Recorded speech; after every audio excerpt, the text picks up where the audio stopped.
Saya Ilman Fakir Nurin dengan NIM 2311239. Saya Muhammad Fikri Hasan Barikanur dengan NIM 2311249. Saya Hesti Rawayani dengan NIM 231120042. Saya Sela NIM 2311253. Saya Rita Suludi dengan NIM 2311241. Baik, saya akan menjelaskan tentang pengertian ilmu falak. Secara etimologis, istilah ilmu falak tersusun dari dua kata Arab, im yang artinya pengetahuan dan falak atau al-falak yang bermakna lintasan atau orbit benda langit.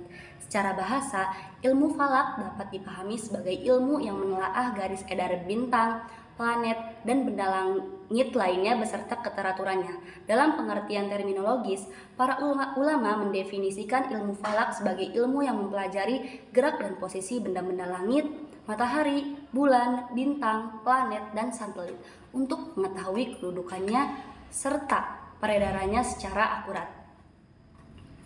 Istilah falak dalam Al-Quran sendiri muncul dalam berbagai ayat. Di antaranya Quran Surat Yasin ayat 40 yang menegaskan bahwa setiap benda langit beredar pada garis edarannya atau kullun fi falaki yasbahun. Dapat disimpulkan bahwa kajian ilmu falak meliputi seluruh benda langit beserta lintasannya, keteraturannya, dan hubungan gravitasi. Namun, bagi umat Islam, pemahaman ilmu falak ini untuk menentukan waktu sholat, awal Ramadan, Idul Fitri, Idul Adha, dan penetapan hari haji di Arafah dan Mina. Ilmu falak adalah ilmu yang membahas tentang benda langit dan tentunya punya banyak cabang ilmu lainnya. Yaitu yang pertama ada ilmu astronomi, yaitu suatu ilmu yang membahas tentang bintang, planet, bulan, matahari, dan tata surya atau fenomena luar angkasa. Yang kedua ada astrologi. Dulunya astrologi ini bagian dari ilmu langit, tapi sekarang lebih ke ramalan nasib berdasarkan posisi bintang, sehingga kini dianggap kepercayaan bukan sains.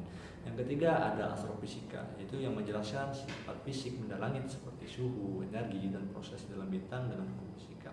Yang keempat ada ilmu astrometri, fokus pada pengukuran posisi, jarak, dan ukuran benda langit berguna untuk peta langit dan navigasi. Yang kelima itu ada ilmu astromekanik yang mengkaji gerakan dan gravitasi antar benda langit baik di tata surya maupun galaksi. Yang kelima ada ilmu kosmografi, yaitu ilmu yang mencatat dan mengklasifikasi data tentang semua benda langit sebagai dasar penelitian lebih lanjut. Yang ketujuh ada ilmu kosmogoni, yang dimana menjelaskan atau menelaah unsur perkembangan benda langit seperti terbentuknya alam semesta.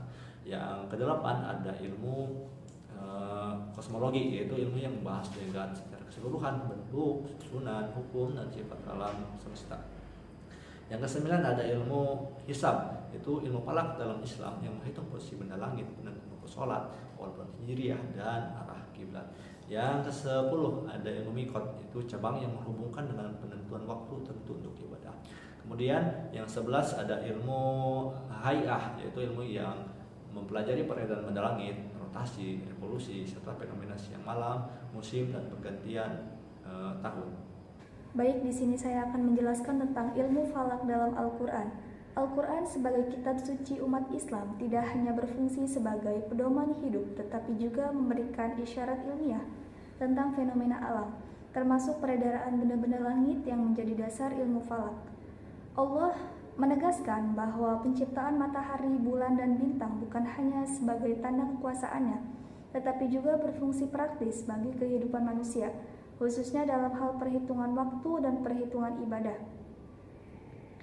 Al-Quran sebagai kitab suci umat Islam tidak hanya berfungsi sebagai pedoman hidup, tetapi juga memberikan isyarat ilmiah tentang fenomena alam, termasuk peredaran benda-benda langit yang menjadi dasar ilmu falak.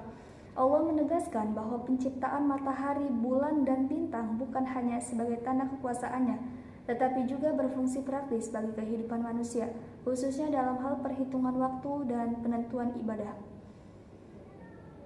Seperti dijelaskan dalam Quran Surat Yunus ayat 5, Dialah yang menjadikan matahari bersinar dan bulan bercahaya, dan Dia menetapkan manzilah atau fase bagi perjalanan bulan supaya kamu mengetahui bilangan tahun dan perhitungan atau waktu.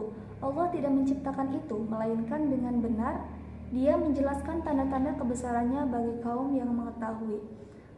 Hadis-hadis Nabi SAW menjadi dasar utama ilmu falak dalam ibadah. Pertama, tentang Ru'yatul Hilal, Rasulullah SAW bersabda, "Sumu Ru'yatul Hilal wa aftiru Ru'yatul Hilal." Hadis riwayat Bukhari nomor 1909 yang artinya berpuasalah karena melihat hilal dan berbukalah karena melihat hilal. Jika terhalang, sempurnakan 30 hari.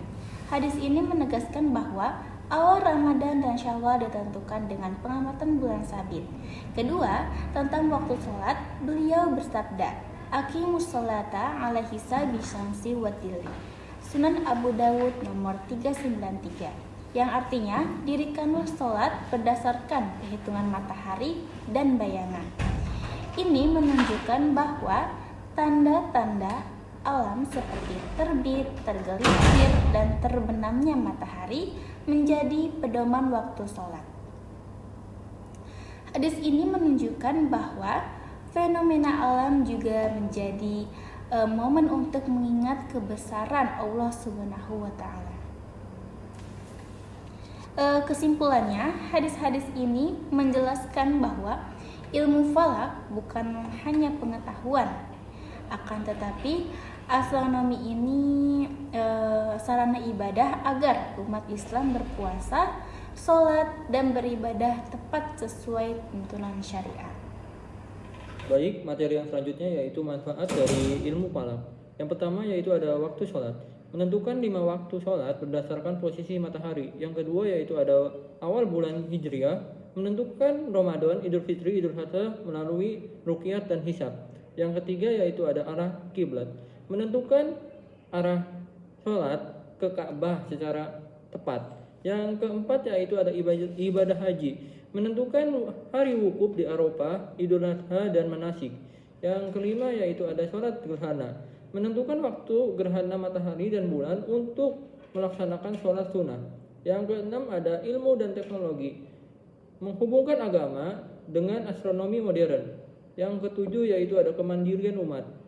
Tidak bergantung penuh pada aplikasi atau jadwal, bisa ditentukan mandiri. Yang kedelapan ada ritme ibadah harian. Menjaga keteraturan ibadah sesuai fenomena alam. Nah, kesimpulannya adalah ilmu falak merupakan ilmu yang membahas peredaran dan posisi benda langit seperti matahari, bulan, dan bintang yang kedudukannya sangat-sangat penting dalam Islam. Karena berhubungan langsung dengan ibadah-ibadah yang waktunya sudah ditentukan. Ilmu ini memiliki cabang kajian yang luas, mulai dari astronomi, astrologi, astrofisika, hingga hisab dan miqat, yang semuanya berperan dalam memahami fenomena langit secara ilmiah maupun praktis. Al-Quran memberikan dasar yang kuat dengan menggambarkan keteraturan orbit dan fungsi benda-benda langit sebagai penunjuk waktu, sementara hadis Nabi SAW memberi pedoman nyata dalam penerapannya, seperti penentuan awal bulan melalui Ru'yatul Hilal, waktu sholat berdasarkan posisi matahari, serta sholat gerhana. Dari sini dapat dipahami bahwa ilmu falak tidak hanya sebatas teori atau pengetahuan semata, tetapi juga menjadi pedoman yang aplikatif dan bermanfaat bagi umat Islam dalam melaksanakan ibadah sehari-hari dengan tepat dan sesuai tuntunan syariat. Terima kasih. Sekian pemaparan dari kami. Mohon maaf apabila terdapat kata-kata yang kurang berkenan, dan terima kasih banyak. Jangan lupa like, comment, and subscribe.